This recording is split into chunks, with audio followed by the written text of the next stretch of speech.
Welcome to this month's Saturday Storytime and Craft, everybody. My name is Mr. Kelvin, and welcome back. So, what happens when you get a Viking or a barbarian that has never read a book, who doesn't even like books? He steals and plunders, and he's really good at it, but one day, instead of stealing gold, he manages to get books? What do you think's going to happen? Do you think he's going to get the reading bug? Do you think he's going to change his ways? Let's see and find out in our story this month, Ronan the Librarian. And this is by Tara Lube and Becky Caddy, illustrated by Victoria Moderna. Okay. There's our character right here, Ronan. Ronan was a mighty barbarian, a leader of his people. He invaded, he raided, and back home, he traded. Look at all the riches that he got from all of the invasions and the raidings. That's all his, all from his successful barbarian career. Ronan was legendary for finding the best pillage, gold, jewelry, weapons, and tools. Everyone wanted to trade with him, until one raid went horribly wrong. What do you think happened? "What's this?" he roared. "This is worthless. Look, we have a bunch of pages and scrolls and books." I see. Ronan tried to barter, but no one would make a deal. Barbarians didn't read books. But books are awesome. Why aren't they reading books? We're reading one right now. Ronan took the book home. "Oofta! What am I going to do with this useless thing? Should I use it for kindling, basically setting the books on fire to cook? I don't think that's a good idea, Ronan. Should we take the pages of the books and fold them into origami? I don't think that's a good idea either, Ronan. Oh, that's it. We'll use it as toilet paper." Now, I think we all know that that's not a good idea to use your books as toilet paper. So then a picture caught his eye inside one of the books. Ronan read the first sentence, then a paragraph, then a page. Before he knew it, he had devoured an entire chapter. He read until the moon was high in the sky. Look, he's getting caught up in a book. The next day, Ronan didn't meet the raiding party. "He must have overslept," said Crom. "Let's go wake him."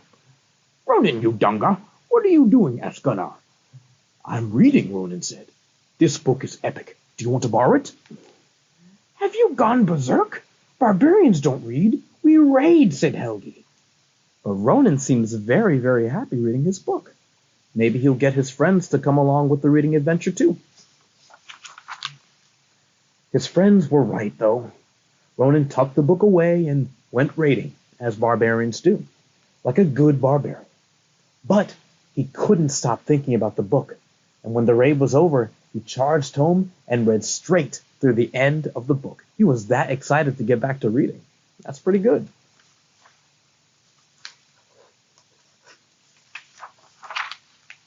Ronan was hooked. He needed a new book, so he invaded and raided and read. There he is, reading a book while the others are getting all the gold and treasures. He's reading. He invaded and raided and read. Again, they're charting off the battle. "Ronan, what are you doing, you dunga?" And he's just reading his book. And he invaded and raided and read. There's even a sea monster looking at Ronan reading his book, just like everyone is too. They don't look very happy about the fact that he's reading. Wonder why. The fierce raider became a fierce reader, and soon his massive collection threatened to devour him. That means there were so many books, the books could eat him. So Ronan came up with a solution to tame the beast. He built a library. I mean, what better place for books if you've got too many to hold? He even threw a grand opening celebration. But, I mean, everyone seems happy. I mean, they look happy eating all the food. Barbarians don't read books. So what are they going to do? Crom judged the books by their covers. Too sparkly, too kissy, too wimpy. Gunnar valued brawn over brains. Reading doesn't have a point. Spears have points, huh? Yes. And Helgi was too busy to read. How could Ronan get his people to see that books were treasures? Ufta! I must conquer my own village, he declared. He picked up his book, held it high, and began to read aloud, just like what I'm doing with you all. Everyone seems to be working. Do you think they're going to listen? The troll roared as Odin snatched the urn of Unkar and raced to his ship. The crew rowed out to sea when out of the depths rose the terrifying Kraken. He's reading a pretty good story. Odin held on the urn for dear life as he drew his sword. And all the things that are happening here in the background are all in the story that Ronan was reading. And to be perfectly honest, it looks exciting. But the shipbuilders continued sawing, the blacksmiths didn't stop hammering, and the potters kept on spinning their wheels. It was a crushing defeat. But look, some little ones here, they were picking up the book that Ronan put down. They look like they're reading it. At daybreak, Ronan went to his library. Oofda! I've been invaded! Look, someone broke into the library. But inside, they indeed raided. Oh, what was in the urn? Did he clobber the Kraken? What did Odin do next? It was his greatest victory yet. The library was full of barbarians. But I thought barbarians didn't read. Well, Ronan was a barbarian, and he started reading. Who's to say they can't either? So Ronan quickly laid down the law. I mean, libraries do have to have some rules. He issued library cards, he recommended books, and he read to the younglings. It turns out barbarians do read books. That's pretty awesome right there. He's reading to all the children, too. Ronan was a mighty librarian, a leader of his people. They invaded, they raided, and they read. And that is the end of our story of Ronan the Librarian. I hope you enjoyed the book. And just to make sure you know, we still have the Winter Reading Challenge that is going on. So feel free to take some of those books that you're reading, log them in, and you can win a prize. Might as well get something good out of reading, right? Outside of the knowledge that you get. So it's about time for our craft portion now. So let me go ahead and set up. So I will see you soon, all right? Thank you again for listening and reading, and I will see you next time. Bye-bye. Alrighty, and welcome to the craft portion of the video. Alright, so inside your kit, you should have the following. So inside the kit, we should have 2 pieces of cardstock that are hole punched. Yes, like so. They should have 4 holes on them. Then, in addition, you should have an additional set of hole punched papers that are much thinner, just regular computer paper, also hole punched.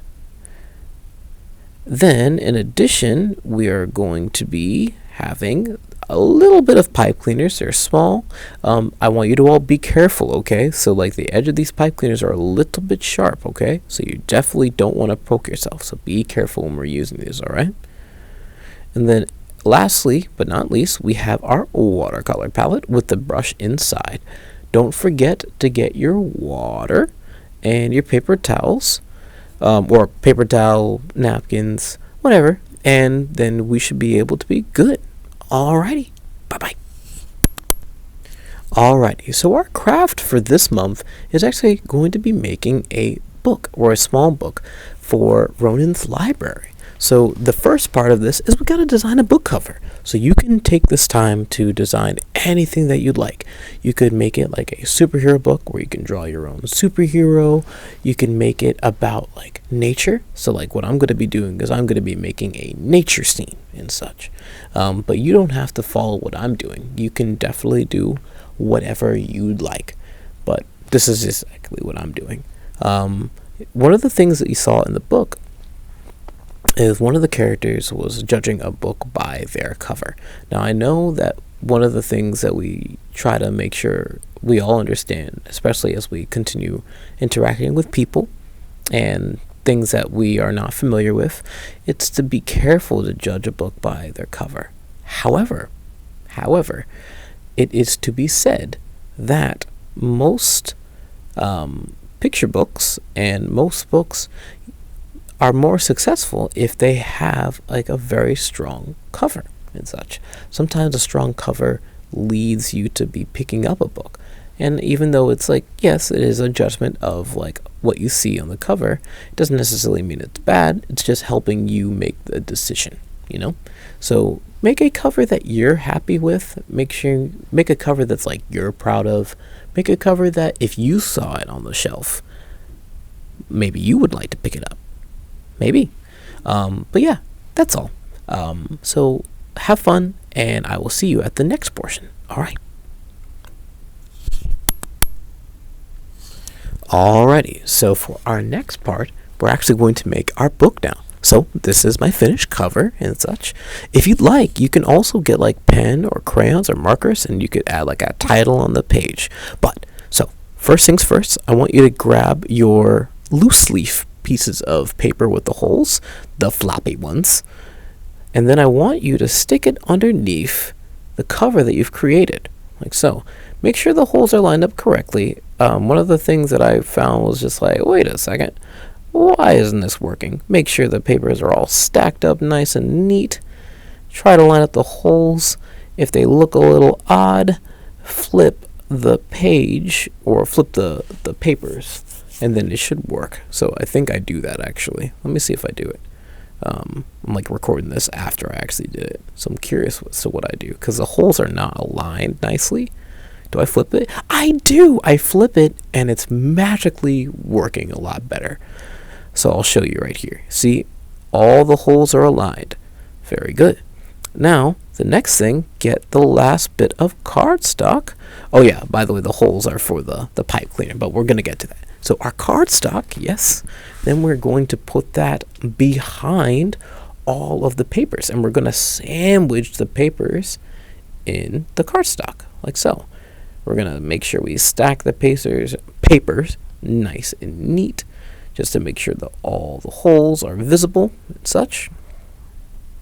Nice and neat there. And like so. There we go. Now it's time to use the pipe cleaner. Again, be very careful. So we're going to feed one of the pipe cleaners in. And we're going to curl it so it makes a little bit of a circle.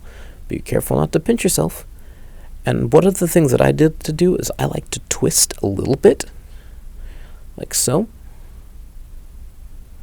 Amazing how I did that off camera. Wild stuff. But yeah, once you twist it a little bit, it should be able to secure it.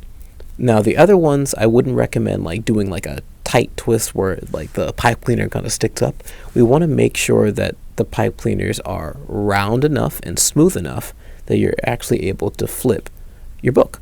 So for this one, now that you have the other one secured, make sure you try to curl it and then press them down together as much as you can. You're still doing a little twist, but not too much. Once you press it down, make sure the pointy side now goes on the inner part of the hole, right? So you're going to see me rotate a little bit. There we go. You see how I put that knot in there? Yeah, the knot gets close to the pages, so when you're holding it on the side, you're not always pricked. Okay? So now you're going to use the other one and just repeat the process. Again, fold over, press with a little bit of a twist, not too much. Maintain the roundness, and then have the edge and the pointy side on the inner portion of your book. Very good. And then lastly, do it one more time. Repeat the process. Feed in, make sure it's round as you twist and press. Very good.